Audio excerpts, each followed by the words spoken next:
Welcome to another episode of Key Factors Podcast. I'm your host, Mark Jones, and we are powered by Review My Mortgage, the largest index of mortgage programs in the nation. And lately, guys, there's been a ton of chatter about an email that most realtors received over this last week regarding a National Real Estate Association settlement. I guess you guys probably believed that they were going to appeal it and fight for your behalf. But unfortunately, they reached a settlement. So how does that change things? Who knows? There's plenty of things that are up in the air, but I'm bringing along a friend of mine, Jon Storey, real estate coach out of Arizona, to kind of help me dissect some of this stuff and give some opinions on this. So without further ado, let me introduce Jon Storey. Jon, what up, dude? What's up, man? How you doing? Living life, man. Living life. I hear you. Staying hustling, huh? Always, every day.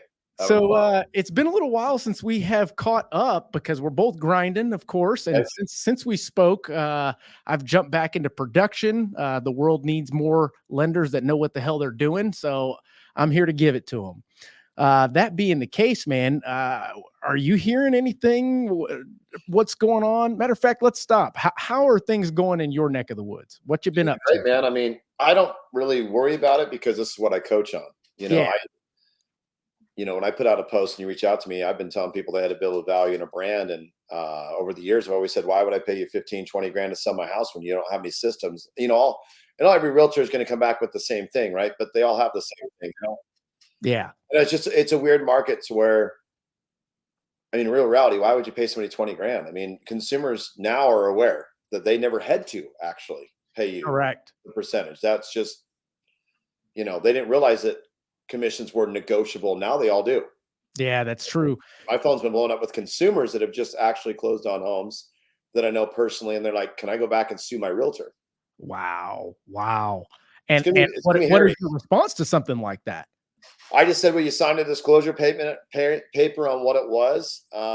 Did they explain it? And this is where it comes into the thing. Like, they didn't have video that walked them through. They didn't have YouTube with an academy that walked them through on buying or selling. Like I preached on to my clients. They went with these, so-called, I'm the top real estate coach in the fucking world type shit. Yep. And all they do is about, turn and burn versus, let's slow down and build a really good system of brands. When people research you, they know what it's like to work with you. And I like it, man. I laughed about it because I called it that at some point you're not going to get paid these astronomical commissions. Like it's true. Listing LA and New York shit, the money they were making, people just thought that's what it was. I'm like, and it's funny that you say that. I actually have that written down as something to talk about, which is kind of the Northeast, West versus the South, in the sense that I'm here in Texas, our average values, our average sales price is around 300. Whereas if you go to a New York, you go to a Seattle, their average sales price is around $1 million. Yep. And that begs the question, are they being paid too much? And in some cases, my answer to that is yes. Some cases, not enough.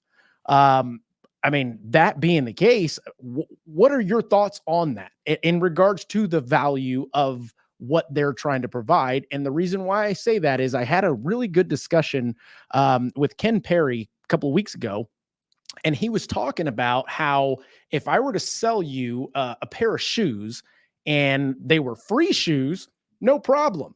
But then if I'm having to pay for those same shoes, but those shoes are $7 grand, you better show me what the hell the value of these shoes are before I start stroking a check, Yeah, man, it's no different.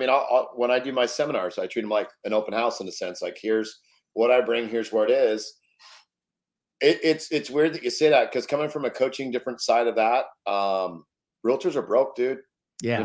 They get their commissions and they're just seeing how long they can live to pay their bills. And I've been asking that, and I ask it all the time.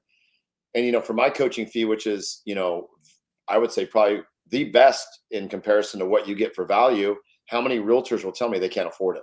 Yeah. Or I'm going to go to this brokerage because they give free coaching, or we're going to get on this every week mastermind bullshit that all they're doing is talking about stuff. There's no really, here's how you guide through on where it is. And they think that's where it works. And, there's too many. I stay in my own lane, bro. I'm good at what I do. I've taken clients to do over 100 plus transactions that we're doing 20. Mm. And people that, you know, from 5 to 20 million, building out systems, social media, everything. Like, I just stay in my own lane, bro. Like, I've been doing this for so long. Since I was 12, I started building homes and understood land development and you know, subdividing land and what it goes into it and the takeouts and what it, you know, a lot of people are like, oh, he came from the industry of title. That's not true. I started building homes when I was 12. Right. I remember that. Yeah. The loan processes of everything and new build and residential resales through my stepfather, that was, you know, a very, very smart man at the time. But you know, every realtor is going to think that they're worth it, or I'm not going to do it. Because, you know, prior to this, everybody, you'd hear in these forums like, oh, I had somebody wanted me to list the house for this or whatever. And they're like, I would never. Well, bitch, please, you're going to take $5 grand. Right. Never say never or always. That's right. Well, let's go back to, you know, 08, 09, when good faith estimates changed the mortgage world. This Absolutely. is no different scenario than what happened then that's happening now to them. You know what I'm saying? Yes. You guys, in a sense, are a 1% origination, right? You're exactly correct. And I wouldn't be opposed for the real estate agents to have the 1% origination, but keep it at 1%. Yeah. That's why I felt that they were overpaid. Is going, you know, coming from the title industry, we're getting paid peanuts. Yeah, you're exactly compared to these guys as commission checks. And, you know, for me as a coaching, I have to have hundreds and hundreds of thousands of people in my coaching to make what they're making, which I do. Right. But also, I have the value in the brand. That's why people don't leave. Mm-hmm. But it's just, everybody's going to have their take on this.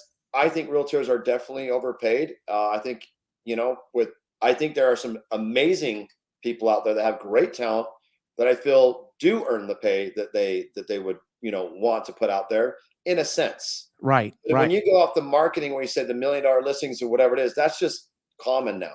Yeah. Back in the day, everybody wanted to be a $1 million listing agent 10 years ago. Now everybody has $1 million home, by default. right? That's exactly right. But they don't put money into it. Like when you look at, like I was saying, the $1 million listing LA, they're like, hey, I spent 30 grand on marketing for this property.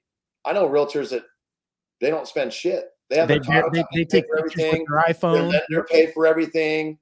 I mean, it's going to be interesting. It's going to take a minute, but my personal thought is, I didn't think the consumer was going to react as fast as they did. Good point on that. Now, can you, I guess, go deeper into that concept in itself? Because I think that's something that we were not aware of, but of course you've got social media in addition to media. And I'm going to kind of cap this off after you're done here with something that is a little far-fetched, but something to think about. But go ahead. Well, I recently had a friend, she bought a house, right? The house that she listed sold, obviously but she, you know, she advertised it, whatever it was, and kind of had a mutual realtor that we knew, and then went on the representation of the purchasing a home. Well, they already knew the home they wanted because it was a family friend's home.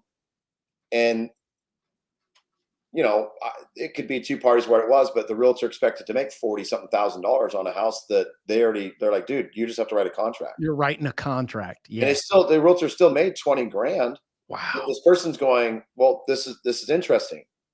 The person said, can I go back and sue my realtor? Because when you look at the lawsuit that got settled, and now this got settled, now people need to really be educated. The reason that NAR settled is because they were giving direct line access to the big dog people that sell leads. And they were also doing it because realtors, and not everybody, okay, and there may be people like, oh, I've never heard of that or whatever, but this is what happened, is that when they weren't getting their 3% commission representing a buy on a listing, they were shadow blocking the listings that weren't paying that. Yep, that's exactly. Their clients saying, hey, we don't need to see this. Let's see these ones because they're going to get paid more, which pigs get fed, hogs get slaughtered. What goes around comes around, in a sense, right? I said that the other day, and you were on the money. That's right. I mean, people can like what I say, I don't, but guess what? I like to say on a mastermind, I'm 2-0. I predicted that Zillow was going to come out and be your competitor and never sell zip codes. Guess what they did years ago? Now I take 40%. Now you take these mega teams that are Zillow high production or cold calling production, and that take 50% of a real estate agent's commissions. Yep. When now they're not going to get 3% or 2%. Let's just say they get 1%. So instead of making 12 or 15, let's say they made 15 grand. Now they're making 5. We'll split that in half. Now you're at 2,500 plus your other fees. You're going to start getting paid $1,000 to write a contract and go see these homes versus that other money. And these teams that have high astronomical overhead, even, they're going to be the first people to hurt. Absolutely. They can't Yeah. sustain it. And I know some people that have, redonkulous overhead, dude. And I've told them for forever, you got too much overhead. No, it's a team or whatever it is. And hey, I'm sorry, but in a sense, I told you so. You got In to lean in addition to me the and amount do of value. leads, that they have to bring in to feed that team that they've grown at this point. I mean, are you out there marketing to your direct book of business? Are you the ones that are buying the leads from Zillow to keep your team continuing to grow? And if so, then you're part of the reason why this is all happening. Well, yeah. So you look at statistics, right? And in Arizona, we're the hub of where all like the iBuyer stuff starts because we're like an Absolutely. island, and then it goes out. So I kind of, in a sense, have a little bit better A little perspective of foresight. what has gone on and what's going to go on. But I know these big mega teams here, they may laugh and say, "Oh, he doesn't know what I'm talking about." Well, I knew what I was talking about when Zillow called you one day and said, instead of giving you 5 deals they're going to close a month and it's only $7,000, we now take 40% or Mhm. 35% of your commission. Told you there too. I told people for forever, you're going to at some point have to validate why I'm paying you 15, 20 grand to represent me when, everybody else is regulated in a sense, Yeah. and these forums that I'm in are ridiculous. I'm already reading it like, oh, it's already started, whatever it is. It should have already been this way. Like, there's no fucking way that you should have been paid the amount of money you did. And then, and that comes back to why, stop talking about your 1% and your awards. Maybe you should have talked a little bit more about how you actually bring value and help your clients like I do. Look, I'm not successful and I would still not be in business to where I am today and still scaling and doing some of the cool things I'm doing now if my stuff did not work. Correct. Correct. And I think that leads directly to the value that you provide, the value that these realtors that are talking about their commission on social media, instead of coming back with the value. I think you said it best a while back when you mentioned anytime you're doing anything, press freaking record. You guys are having to recreate the wheel every single time you do something. Why not press record, catalog it, and put it Yeah. out there for people to actually see, so that when it comes time to validate your value, you send them directly to the site or the page or what have you, where you've got your content and they know. But all the while, you've been showing them nonstop that this is your value. This is what you get when you are being hired as the realtor to represent them, whether it's on the buy side or the list side. Now, that begs the question of whether the buyer's agent is going to eventually be absorbed by the listing agent teams, because if that is the case, now this is not saying automatically commissions are going to drop. I think a lot of the headlines are talking about the 6% commission is gone. Well, there was never really a set in stone 6%. It was almost something that was a given, but now it's in the forefront and there is no given. Now it's all negotiable. Everybody knows that it's negotiable. And I don't think that that is going to go away, being that it is being publicized so much, if that makes sense. Yeah, Uh, I already knew how to kind of transition this. I've had a few years of working on it because I've got a client in Washington and she's already been having to deal with this on a contract they have to write differently. mm, I just, dude, here's the problem in our industry that I see right now. There's too many chiefs and not enough Indians. Everybody, there's all these people that get on these masterminds and volume or whatever it is, and we keep talking about it, and they're saying all these things, but at the end of the day, dude, it's an interesting persona that people are getting misinformation, you know, absolutely. and So keep going, keep going. I'm oh, just I mean, spotlighting they're you. getting, yeah, you went there and then gone. He was They're like, just "Oh getting shit, did he misinformed leave?" No, because no, no. all these big teams or whatever to say the same thing. Oh, we've got our conversion, and we've got an email campaign, and oh, we've got leads. Okay, well, let's focus. Let's do this one statistic that people are not aware of. They did a study prior to 2023 launch, and there was 185 million leads that real estate agents bought in 2022. Yep, 130 million came by the same company, Zillow. yep. Okay. There was about 5.6 to 5.7 real estate transactions, residential resale in the United States of America. Do the math. Where the hell Who's did making the all money? those? That's right. Zillow's making the money. Well, yeah, but that's the thing is because why do people have to be on teams to buy leads or get Zillow leads if you actually use social media to the benefit and created what I coach on. Like, dude, if you have 500 friends on social media that are not realtors, now here's the problem. The other thing, realtors have FOMO, bro, fear of missing out. They can't not be friends with their colleagues. Fuck that. Okay. Algorithms are important. And when you're friend requesting, engaging, like, dude, here's the thing. I'm going to smash on some dude. People put these people up on pedestals because they have social media, right? Oh, they're getting all these likes. I'm like, that doesn't mean they're closing deals.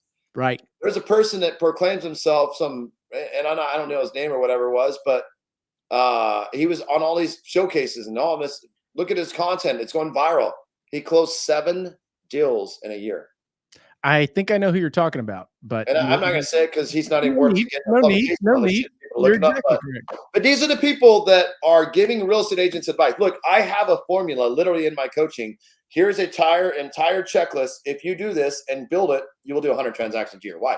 There are people that do it and follow that. You know what? Right. You know what the wording that I get back from realtors are when I tell them about how to do this? Their first thing is, that's a lot of work. and it's funny that is the response when the answer or the rebuttal to what they just said is, don't you get paid 3% commission?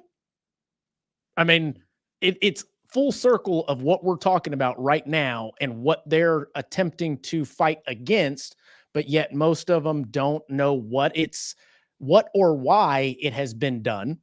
And I guess I don't know if it bothers me or if it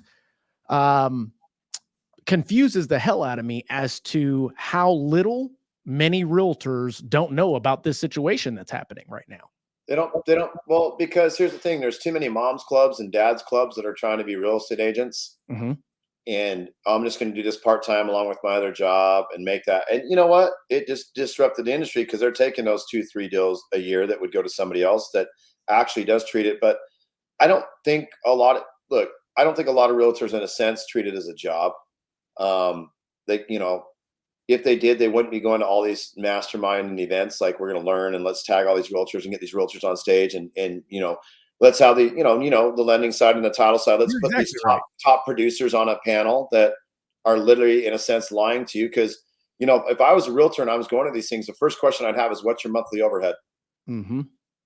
Because what they're not understanding is that at a minimum, it's $20,000 a month for these people to run their team. A minimum, guys. I know people that have $150,000 a month before they make $1, but how many realtors really have an extra $20,000 a month, $250,000 a year just before they make $1? Correct. And that's what's wrong is people don't do it. Look, I tell people, like, my overhead is very low, and I run my company with 0 employees. I'm extremely efficient. I'm relatable to a normal person. Correct. And I'm playing golf all the time. I'm with my kids. I'm enjoying my life, but I just think it's like a circus show. Yeah. It's like you got a bunch of people, and I'm not saying I think they do great. They're making their money, but they obviously don't know how to run a business if their overhead is that high already. Well, I think you've got a great point there. I don't think they treat it as a business. No, they treat it as a job, not a career. They treat it as a job, not something that can be scaled, can be fine-tuned to the point that there may be some teams out there that do very, very well under this new regime. I think they're going to be fantastic. Yeah. Fantastic. But it's the same thing. It all starts with the people they're getting their advice from when they start and want to scale up, right? Because these people say we collaborate or whatever it is, right? And then a lot of these real estate coaches, when you see them put them out there, all it is like numbers. So they're like, and I get it. You got to spend money to make money. But spend money on the people that actually built your company. These teams are spending money, okay, on people they don't know, leads, right? They don't do client appreciations. They don't do giveaways like I talk about. They barely touch their clients. Like, I have people that were my agents. I haven't heard from them. Right. I see them on social media, but you think I get like hey, we got a cool raffle or a client appreciation event going when I made them on one of my sales years ago, $20,000. You know what I've gotten from them? Jack shit. Nothing. Wow. But they want to brag that they got all this thing. No, because there's 3 tiers of how we do business. We've got our past client, our present, and our future. Okay.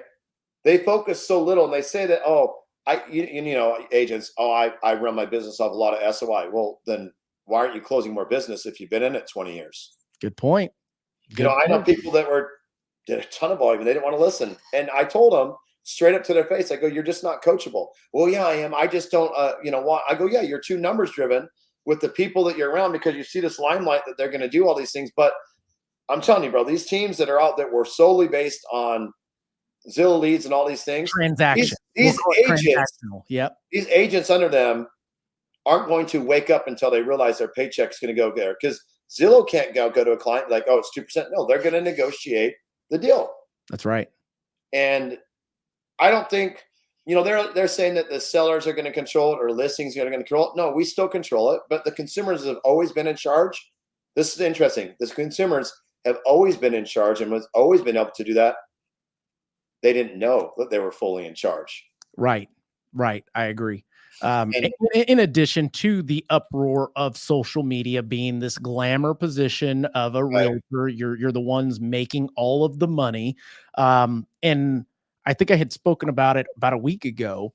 And I've got a really good discussion with some top agents, one listing agent, one a broker of a mass group, and another that is built his business on rebating customers. So we're going to have different perspectives on that. But the idea behind building their value, showing the value to the consumer,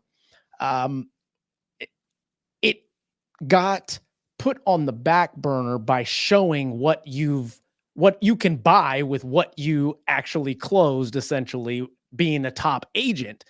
And I believe that has a lot to do with why these consumers are going, fuck these realtors. We're going to go after them because we don't have the ability to make that kind of money. We don't have the ability, when in all true reality, they weren't making a ton of money. They were just flashing and doing the whole, what is that called? The clout chasing, essentially, and thinking they were going to get business from that. And maybe they did, but it was in a time where everybody was getting business. It wasn't your post that got you more business. Right. it was the ponds that you were in, absolutely. Yeah. If you fish in a barrel, you're going to find some fish. The post I'm talking about, and so does everybody else, that one where it says, and it's like so long with all what a realtor does, blah, blah, blah, blah, blah, and now that's coming out because of what it is. Yep. Hey, welcome to being an entrepreneur, Karen. That's right. I have the same problems that you do.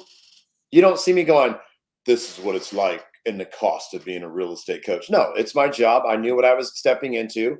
I knew that I was stepping away from basically, in a sense, a corporate job because I didn't want to work for somebody, not at the day.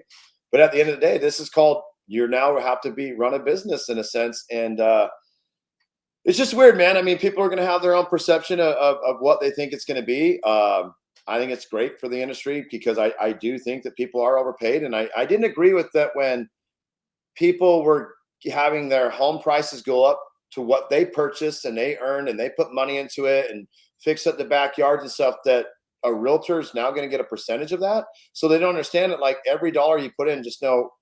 So let's just say your house payment's, $3,000 a month. Well, just know your realtor is taking 3% of that every month. Like how does that make sense? Wow. Like think of it as that, like, hey, I worked my ass off in a job 9 to 5 in a cubicle to save up $100,000 and I'm going to put it in my backyard. But hey, guess what? The realtor gets 3% of that there. So just know $3,000 of that $100,000 you put anything, you might as well just give your realtor a check. That's what's happening. Wow. And you know what? That is such a lame. And these realtors don't think of it that way. Right. Like why? So the price went up. So I need to pay you more. Okay, because when we bought the house, it was this price, and now 5 years later, I want to sell. And sure, it went up a couple $100,000, but that's my money. That's not your money. Mm-hmm. You didn't make my house payment and vacuum it and do the upgrades and the upkeep and shit. Now I'm paying you. Yeah. So why don't we just go back to, hey, this house was bought for $150,000. Okay, your commission's $45,000. Dude, I just think. Now I like these 1% shops. From your perspective, right there, in that line of questioning, that line of thought process from a seller's mindset, what would a realtor be able to combat with that? Because that is the truth. I mean, all this money I put into the house, value's gone up. It's time to sell it. I'm reaching out to the realtor that helped me before. How are they going to justify what you just articulated? Does that make sense? Yeah, but the consumer wasn't educated. And just think, okay, now we need to understand this. it's not just the seller that's going to pay for it. The buyer is paying for it too, because of how that seller represents them or the buyer represents them. So it is two parties. Just like when people are like, oh, it's a buyer's market and it's a seller's market. There's no such thing, because you need both parties to represent a transaction to come through. So when you say that stuff, it's totally false. Yeah. Okay. But that comes back to value and brand, but it also is like, dude, like, put yourself in their situation. Mm-hmm. No, Realtor, look, I tell people all the time, I go, hey, let me give you an analogy. 20 grand a year to get coached by me one-on-one. But I will guarantee, because that's what I can say that, right? Right. But now let's just say that it's 20 grand, but every time we get on a call, it's the same thing. I don't follow up with you. Our call's kind of all over the board. I don't have the training academy that I told you we're going to walk through. I don't know how to do YouTube and statistical things. That's why I have all these people help me. Well, isn't that how a brokerage really runs? Like a realtor runs their shit, because they don't know. They don't have YouTube. They don't have systems. They don't understand. They don't follow with their past clientele. And when I tell people that, immediately I said, if I don't have all that stuff, would you pay me or would you fire me? Even for my subscription fee that was small. And they're like, I'd fire you. Go, now think about it. Do you have all that? No. Think about it. Yeah. Then why are you able to justify your 3%, 2%, any percentage if you can't give that value, the basic value that it takes to thrive in this career path?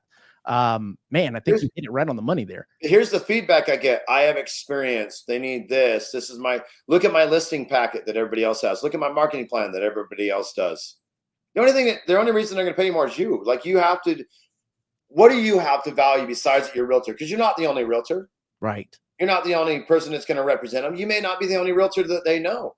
Correct. And when you go into a room and you talk about, hey, this person's going to do it for $5, well, they're just a discount person, so they're not going to really do all the things. Really? Because who's to say? Because you don't have the shit built out that I talk about anyways. And people thought I was crazy, but like, where's your buyer's academy, your seller's academy? Like, how come I have to keep calling you to get a question answered when you should be proactively having marketing campaigns that go out to where here's the it's an appraisal time. Here's a video that walks you through if an appraisal comes in, low, high. And here's what we do. Here's how an addendum works. Here's an earnest money deposit. Explain what it is, how we would get it refunded, how we won't. So we're not disputing it, right? Absolutely. I mean, these are the things that realtors don't have. No, they have it up here. They do. Yep. They know it, but it's nowhere to be found. Right. But when you say, let's get them all in a room and be like, why would I pay you? You're going to find out all these collaboration people all have the same thing. Yeah. And I don't think that time in the industry is a justification for any of that. Matter of fact, over the weekend, I had a listing agent reach out to me on one of my approval letters. It was a VA buyer. And her first thing to me was, you guys are asking for $7,500 in closing cost.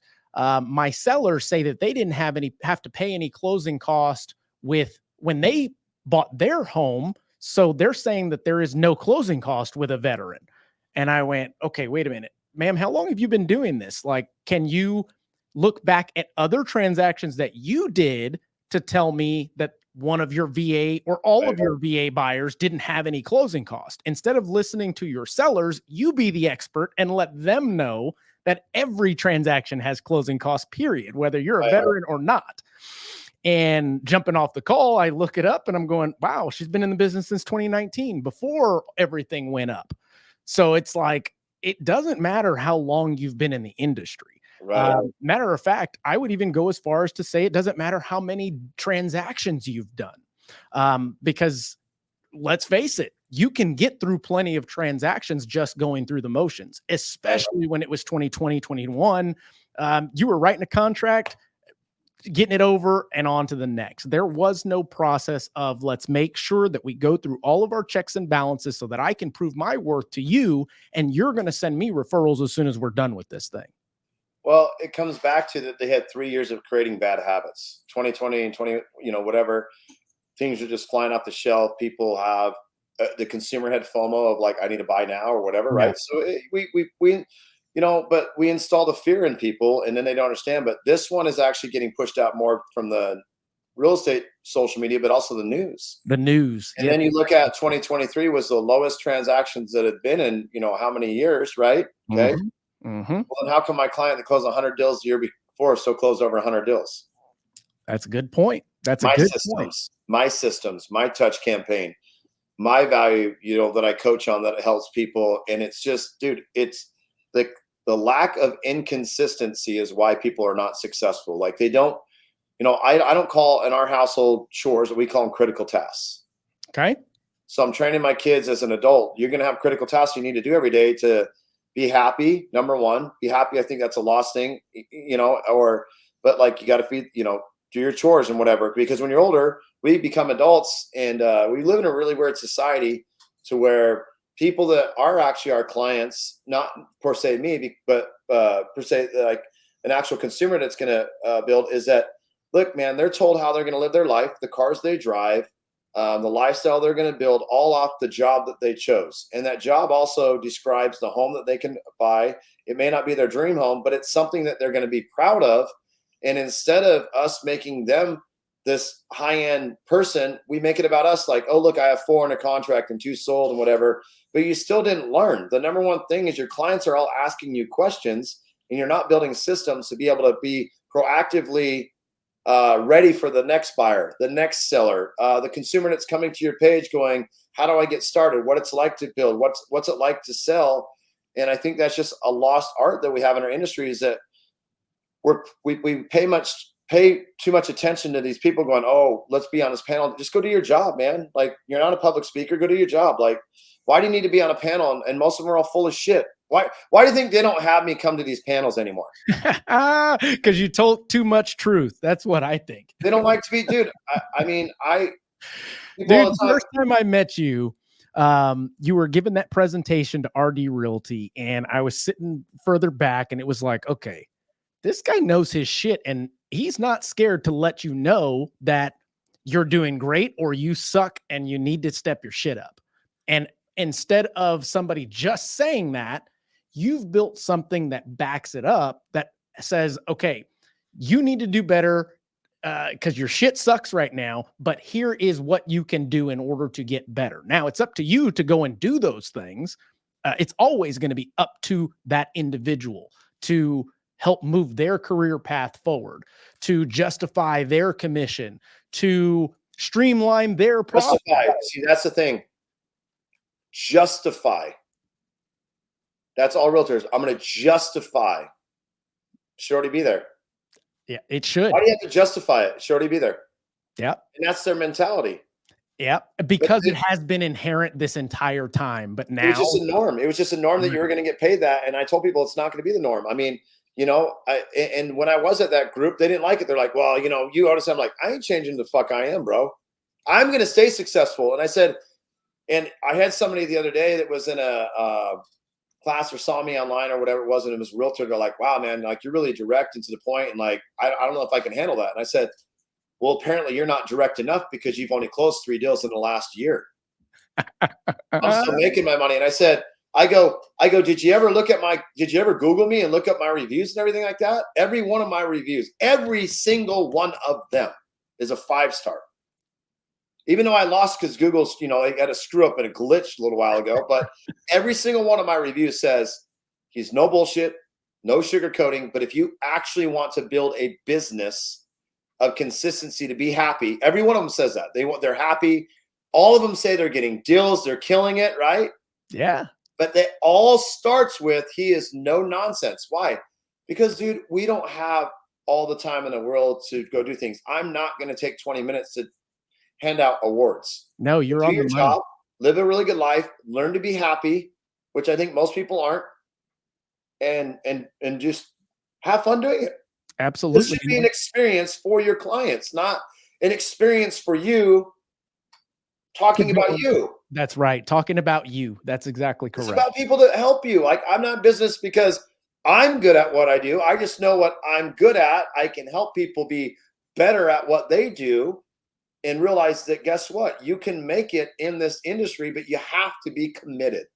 And let's face it, there is too much fluff, not just in this industry, but in all industries. The concept of being direct and transparent and leading with what your value is and how it's going to portray to others and how they can get into the same value proposition to run their train as far and fast as they possibly can is something that a realtor should gravitate towards, but instead some are turned off by that.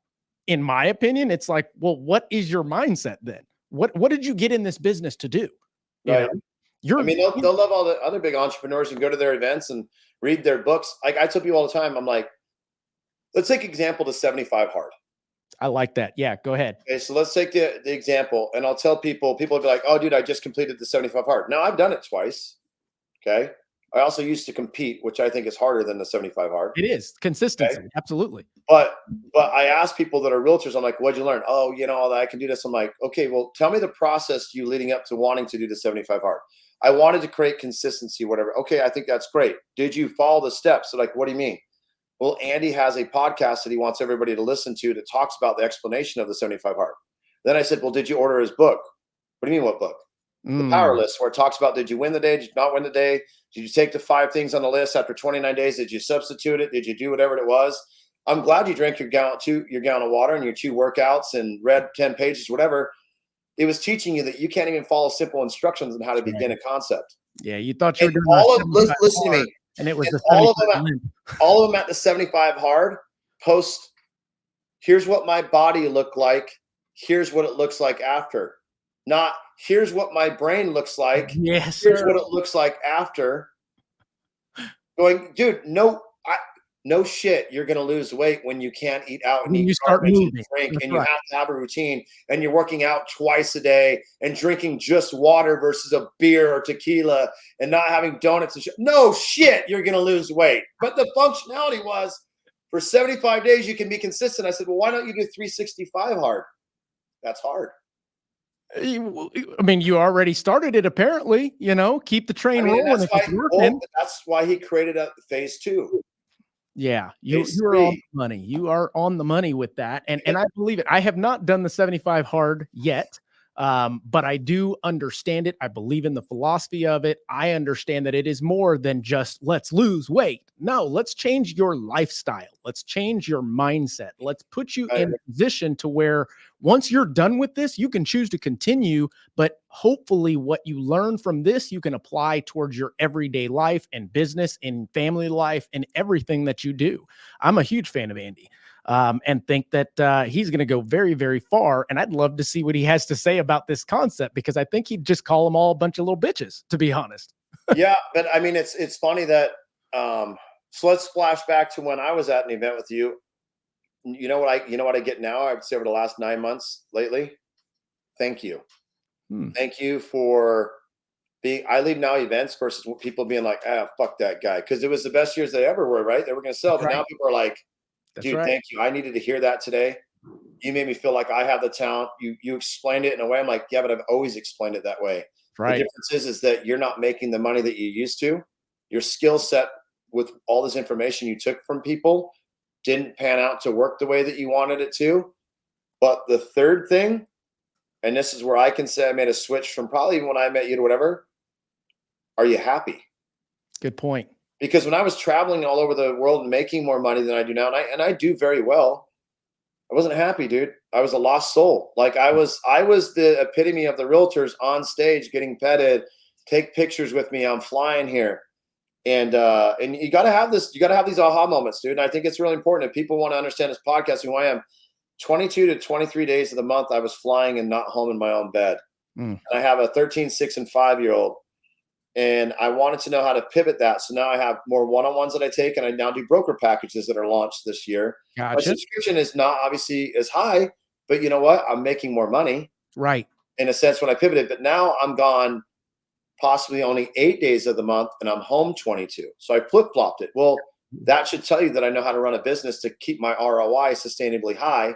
Now, when I was gone 22 days of the month, I was obviously working a lot more. Right. Now I've got it down. Now these are where I make my money, not social media, whatever, but the money I make takes 45 hours a month.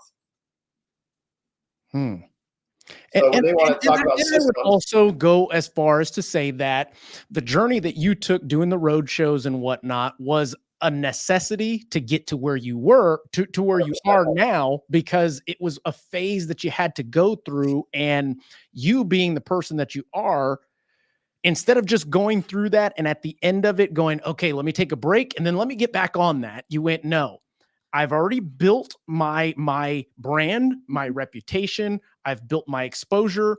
Now let me leverage that. But in order to leverage it, let me put my business plan together. Let me put together the phases in which I'm going to generate revenue. I'm going to be able to allocate time towards these individual people, groups, etc., to keep that train moving. And eventually you'll have to do maybe another road show down the road to increase that business again. Then you'll get back to what you're doing because you've now created an equation that works. Well, it's like your area. Do you know how many people have asked me when I'm coming back? I said, when somebody flies me out, we set up an event. And I do that. You asked me that. When am I coming back? Well, like, when you get your ass whenever you want to send me out. I mean, I'm flying everywhere. I'm still doing all the things that I used to do. It's just, I would say too, I'm more conscientious about what I put out for content to make people know I like to let them grind. But like last week, I played golf a couple times. I didn't put it out there. I put it out there, but you know what I mean? It's intentional. I think we're just in this world where we go to these events and we see these people like, look, dude, that's why they're the top 1%. Yeah. That's why 99% of the world with what they do pays for them to be the 1%. That's exactly right. Let's be real. Okay. And it's interesting that some realtors will be like, oh, I'm top 1%. And I pull their numbers. I'm like, you made 150 grand. How the fuck are you top 1%? Yeah. It's because the state said that they were, or their awards with the brokers. It's just, dude, this is just people should wake up, man, and really realize like you got to run a business. You got to do things correct. You got to, if I was a realtor, I'd tell them, I'm like, why are you joining these teams that are going to take 50% now? And especially where the market's changing and they're not going to get the commissions. I think that's going to be one of the biggest shifts. Yeah, definitely. Is these big teams that have, 100 agents on them or 50 or 60. There's several of them here. And you know what? They're all Zillow driven. You're correct. I mean, here's the thing. Here's crazy, dude. There's a title company here locally that's owned, and it's got an investor of one of the biggest realtors here. That's a big real estate team. And I'm obviously not going to name the name, but these other realtors are closing with that, not understanding like you're feeding another giant. Right. If they knew that, I'm sure there'd be a lot of people that probably not work with them anymore. True. And I wouldn't work with a company going, I'm sending you my business. You're making money. And now the guy that owns most of it is collecting money, not only off my transaction, but now this transaction too. That's right. And I do think that the title industry is next. How long it will take? I mean, they're trying to regulate it. They try to do that with print, and they were giving away. They always find a workaround, a third party or whatever it's going to be. Sense. Yeah. It's interesting. All these title companies and the big ones, they act like we got all this value or we got whatever. If you really did, you wouldn't have to pay somebody to be your business partner in a sense. That's true. Because each part of the transaction has a different entity, whether it's from the buyer listing, the mortgage, the home inspector, the home warranty company, the title. And I think it'd be interesting if they regulated that in a sense. I mean, I've got some things in the work where people want to white label my coaching and be able to offer that as a value add, and they would just pay me as like a consultant. Because for me, I'm a third party within their organization. Anybody, yeah. I mean, and that would be smart because let's just say you got 100 agents that you put in there. The overhead on it's not that much, but let's just say you get 20 more deals a month. That's right. 5 deals more a month on the loan side is huge. Yeah. Astronomically good, right? But absolutely. You look at it as a whole, like the that part, and they always have flipped it or found a way. But it was interesting. I was doing a class the other day, and I love the guy I was doing a class with, but he's like, we only have this app and we buy all this shit, and our company buys up everybody, blah, blah. And I'm like, dude, my wife has the same app when she works with her stuff. And he's like, no, they don't have it. I'm like, does it do this? I'm like, dude, literally, like, same app. Trust me, you're not the only one that's got it. Like, you can gather the information, and it's like the information you're giving you're telling me that you're the only one that has the information of who's getting ready to sell or buy. Well, they get that from analytical data through IDX, right? Right. That's right. But you just gave it to 20 other realtors. Yep. And plus the homeowner not only on knows the bottom, it says core logic. Yeah, and at the bottom of it, it's like, okay, well, that's great that 20 people have it. But then also, guess what? These people already know iBuyer campaigns. They probably already have a friend or two that are in the real estate industry. So now that's your sales proposition and your bread and butter. Yes. Well, coming from a title industry, okay, so let's talk about that. Okay, let's talk about how title doesn't really have good fucking coaching. None of them do. Right. I'm a good coach. I came from that industry that knows that you need to teach people to do open houses, just listed, farming, social media. I have it. How come I'm the only one in history that's built what I built?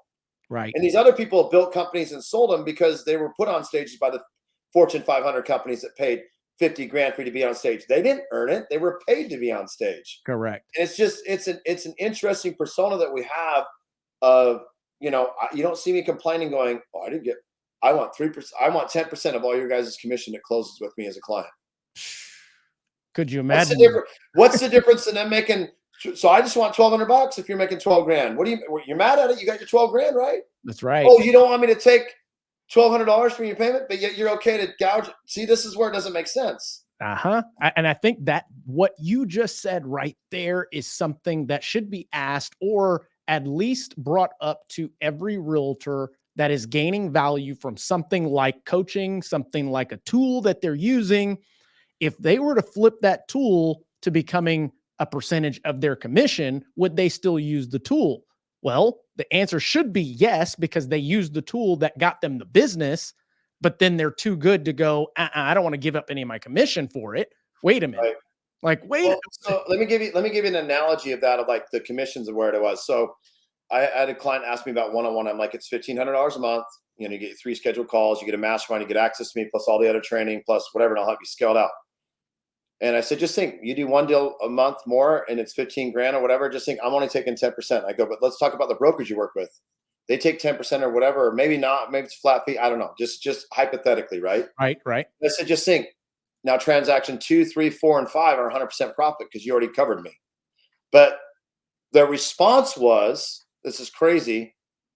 And most of them will say this, well, that's a lot of money to pay. I go, but whoa, you want 15 grand to sell a house? Mm-hmm. You want 15 grand to have a buyer? But I'm really confused. I go, so what you're telling me is that you are a liability because you won't invest $1,500 a month into you. So you're a liability is what you're literally telling me. Basically. You're a liability to your own self. Wow. And they looked at me and they're like, I never really heard it that way. I go, well, think about it. Every investing that you do into your company is to enhance your company. Now, that I've taken people to do astronomical amount of business, and where it is, they're like, well, yeah, I would agree. Okay.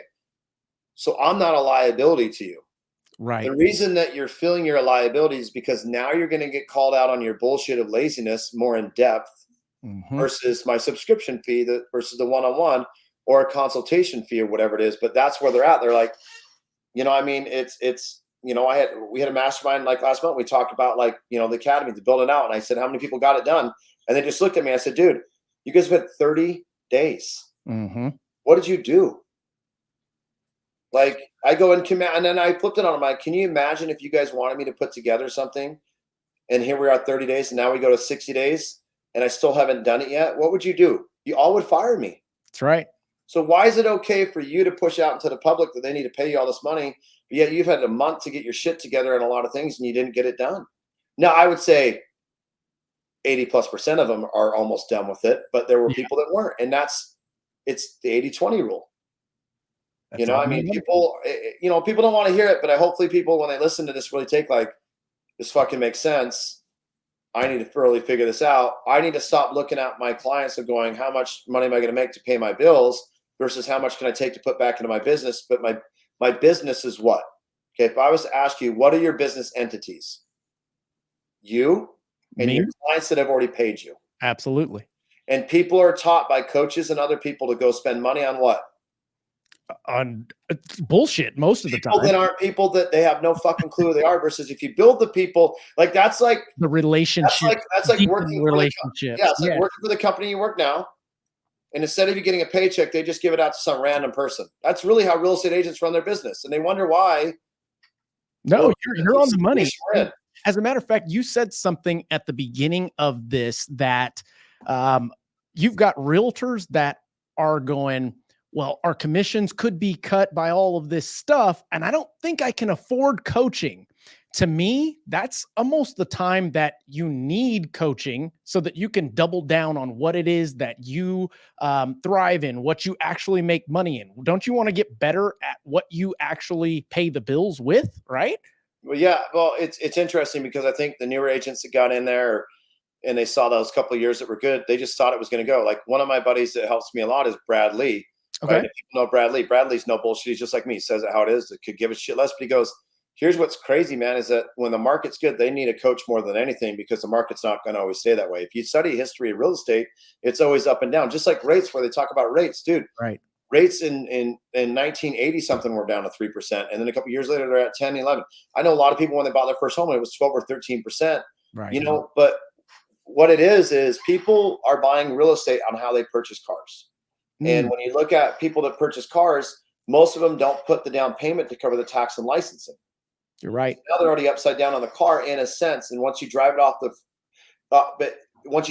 lot, it's now a depreciating value. Would you agree? I 100%. Homes are an appreciating value. Correct. Right? But you don't see the car salesman going, when they come back to trade it in, going, all right, well, now I'm going to take this, and they're like, it's a depreciating value. They don't hammer them again to resell them. They're going, where can I find the best possible solution to your problem of getting you into a car and getting you unburied in a sense? But just remember, right. but we don't, as a real estate agent, invest into that kind of like perception of what we're really trying to do. Like, real estate's always been an appreciating value. Mm-hmm. You're exactly correct. It's not like cars that are depreciating, or our shoes, once we wear them and wear them out too out, what's a depreciating value? Yep. We are in an economy of, for us as real estate agents and professionals, of going, we always can appreciate our value of our money to make more. Mm-hmm. But are we truly investing into the value of building a better business to service the people that actually have built our company? And instead you listen to these panels about, oh, well, let's go do this, whatever. I teach people, look, man, when you get a client, you got to go find their people of people, because those are your people now. That's right. And instead they don't do the onboarding. They don't do a private group. They don't have a YouTube academy. They don't follow up with thank you cards. They don't have the touch points of what the clients are. They're not doing client appreciation events. They make it a theatrical production about them, like, oh, look at me. Oh my gosh, we close X amount of volume. Well, I know people that close a lot of volume, but when their return on their, let's just say they made 200 grand and they 18% of return, that's not a lot of money. You're correct. You are correct. And all those things that you're talking about, I call them needle moving activities. Right. It's kind of like the Bible, so to speak. Needle. Go ahead. I said, yeah, just move the needle. That's exactly correct. Move the needle. You either need to do more of it, less of it. But there are a couple of instrumental things to your business. Open houses, that will always work. It stands the test of time. How many open houses are you going to do? Thank you cards. How many are you going to do? And there's plenty of realtors out there that didn't partake in any of this stuff and closed a ton of business. And those are going to be the ones that are going to be hurting because they didn't deepen the relationships with those individuals that they were able to help and show whatever value they could to. So that being the case, John, I'm going to throw something up on the screen. It's an article, and I want to see what your response would be to a consumer coming to you. Let's say if you were the realtor seeing this. And here it is. Roughly 30 billion could be slashed from real estate agents' commission. Fed economists pose solution to the anomaly in the American housing market. If a consumer, this being Yahoo Finance, right front and center of damn near every consumer that jumps on the internet in the morning, brings this to you and says, well, what does this mean? Means that we've been overpaid. We've been overpaid. We took it as that we were all the just the listing Jon Storey of Arizona, and we lost who we were as a person. And it was all about the money versus the consumer. Because if it was about the consumer, I would have built my company to not have to worry about it, to be like, hey, dude, I've always been a flat fee. I've always done this. I've always brought the value. Like, I have the Buyer Academy 101 that's going to walk you through. I have the Sellers Academy 101. And let me tell you how that works, because I have clients that have that now, and they'll go to agents or people that come into their open houses. And I know people don't like this, but they don't have the buyer agreement contract signed. And they're like, hey, does your agent have this? They're like, no. Do they have this? No. Hey, give me your phone number. Let me text you an academy real quick that's going to walk you through and educate you a little bit more about what you're dealing with, versus they just think, well, and that's interesting because a consumer will go educate themselves a lot about purchasing a car and do a lot of research. Yep. But they trust the value that we're going to be that person. And I think where that was is, if it was me, I'd explain, look, I agree. And I understand your viewpoint. And I understand there's some confusion of what's going on, but I will agree that we have been overpaid. We took it as an irresponsible of like, grandma constantly giving us $50 a month. Remember back in the day when you get the card and you knew immediately what you're going to spend it on, and burned a hole in your pocket? Right. That's what real estate agents did. They just kept burning a hole in their pocket and burning. Finally, it's caught up to them this last week. And instead of slowing down and building systems of the value, I would go to my clients and I'd be like, hey guys, like, look, here's where we're at. Like, this is great news for everybody. Honestly, it's going to get rid of a lot of people that were doing a disservice in our industry, that just looked at you as a transaction. You know me personally, I've always looked at you as the greatest entity to me because I'm nowhere without you. Nothing's changing in our relationship, but with a lot of other consumers or friends or people that you might know in the industry, it is going to change for them because they don't have what I built out. They don't have the systems of where it is. But this goes along for the coaching world for me as well. That could be the same viewpoint as a coaching because they don't have training platforms. They don't understand social media. All coaches coach on what? Cold calling, buying, leading scripts. That's right. And running ads. I don't. You're exactly correct. So it's the same version. Does that make sense? It sure does. Need to go, yeah, you know what? I can understand where there's confusion, but guess what? There never should have been confusion because you always had the right to choose. Right. And how I would have always handled it if I was a realtor is going, and this is where I talk about that one client. I sold my house and I brought the buyer and she still took 3% for me on the buy side. Wow. It was a neighbor around the corner that was renting. I changed how they did all their marketing, all their flyers, did everything up, had my house, whatever, ready to go and whatever. And it sold like within the day. Right. But I knew how to market. I knew where it was, and it was a renter. And I go, how do you justify getting 3% on when I brought the buyer? Because I knew the neighbor. Well, I just go out and did my job. I'm like, I'm the one that designed the flyers. I did your job. A company time that you had never done. I'm the one that put them in the box. I'm the one that got my house ready to stage and shit like that. You did some professional photos that cost you $500. Yeah. And you wanted to make $18,000. And this was, obviously 8 years ago when my house was sold for $318. And I'm like, dude, you want that? I'm like, so when I went to go buy my next home, guess who didn't represent me? Not her, not him, not her. Crazy. Because when I bought the home, even the person, he goes, I'm just going to do it for 1%. And I'm like, really? Like, I was shocked. Okay. Even though where I bought a new build, they were giving them, he gave me 2 back of the points. It's like, dude, there's no reason why a realtor should be paid as much.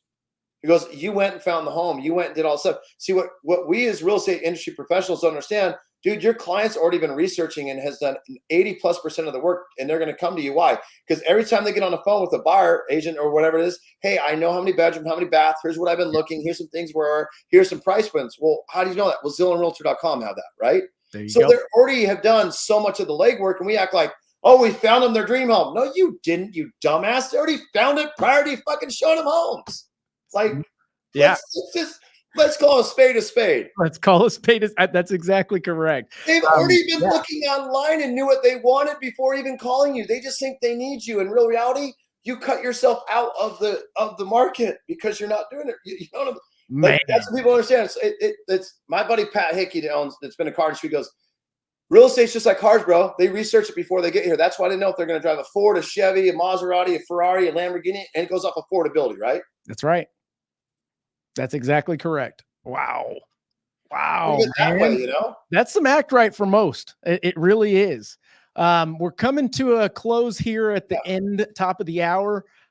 Jon, dude, it's always good to catch up with you. That's some great insight. 100%. I'm hoping that agents take this and consume this the right way, because I don't think that your intentions here are to call agents shit or say that they don't have value. You're trying to show them how to bring value, how to bring 100%. That value to light, how to display that value moving forward, because most have not already. They've been going through the motions and sleepwalking through the industry, so to speak.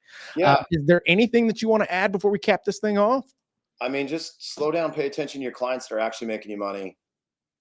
Stop buying into this bullshit of people that are telling you in the industry that they're going to change your life, whatever it is. You change it, you build systems. Obviously, I know how to structure that with a low overhead. And that's what I talked about, is that we just need to pay attention more. Is that, we need to treat it how we would want to be treated. And that's why I built my coaching. That's why I have it to where it's lower price than what people told me to do it. And I said, well, the reason is I want to help people.